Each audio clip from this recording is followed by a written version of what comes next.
shot, kid. I think you got him. Good shot, kid. I think you got him.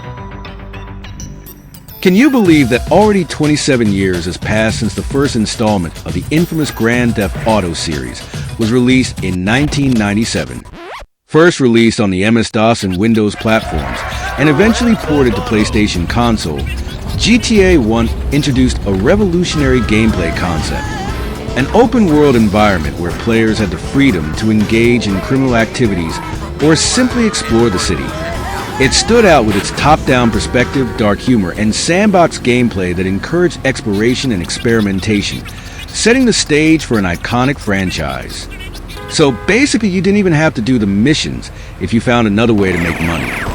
You could just create chaos, make things explode and kill people, or you could just steal cars.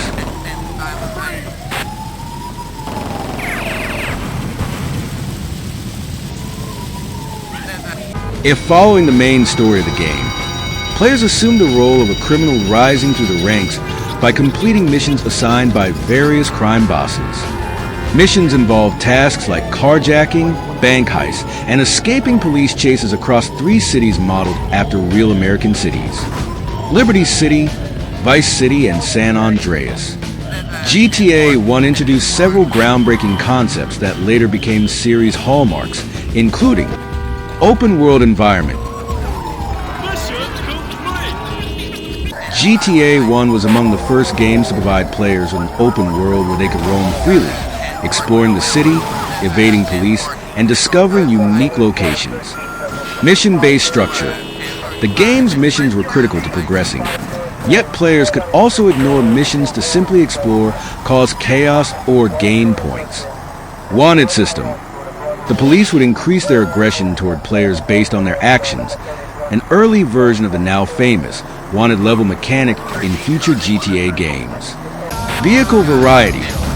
Players could steal and drive a variety of vehicles, each with its own speed and handling characteristics, adding depth to the gameplay.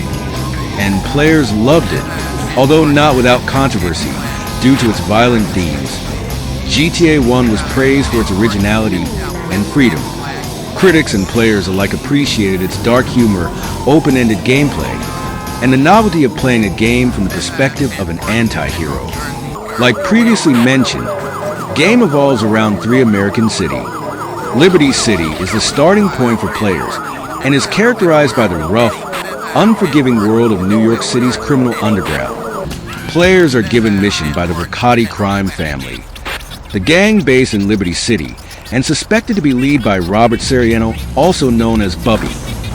Their main rivals are the Sanetti crime family from New Guernsey. In both Gangsta Bang and Heist Almighty chapters, Bubby gives you the orders to destroy Sanetti's gang and get rid of them in Liberty City.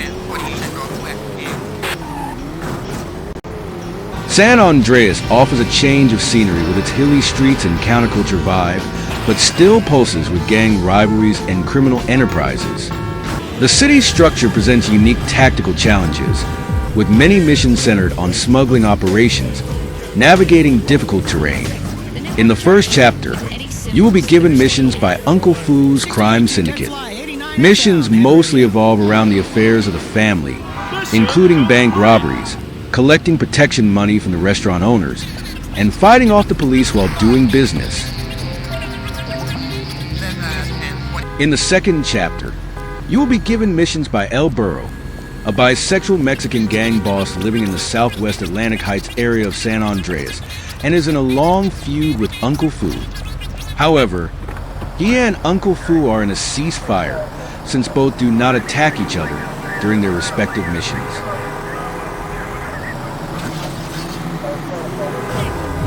Vice City is the final and most dangerous city players encounter. Known for its lavish lifestyle and high-stakes crime scene, Vice City's underworld is largely controlled by powerful drug cartels, making it a hotspot for smuggling, racketeering, and gang warfare. In the first chapter, you will be given missions by Samuel Deaver, a deeply disturbed police officer currently under investigation. Cannibalism, narcotics, sexual harassment, kidnapping, and more. Deaver will constantly insult and threaten the protagonist, even when the objectives are achieved. Most of his tasks are to weaken the Brethren by extreme means or to get rid of people that intend to deliver evidence against him, but will also include some issues with his family, paying other corrupt cops off, and even murdering El Burro. In the second chapter, you will be given missions by Brother Marcus, the leader of the Brotherhood of Jah Army of Love. He is currently being investigated for bombings, executions, woundings, various ninja hijinks, ganja propaganda, fraud, pilfering, and dealing narcotics. Most of his tasks are to help the members of the Brethren get rid of the minions of Babylon, which is a term the Jamaican gang uses for police, government agents, politicians, and judges. After the protagonist helps their gang wage war against the corrupt agents, Brother Marcus calls them one last time, asking them to meet him in Greek Heights to collect their retirement pay. Grand Theft Auto 1 was a trailblazer, a quirky game with surprisingly complex mechanics for its time, marking the beginning of one of the most successful video game franchises in history.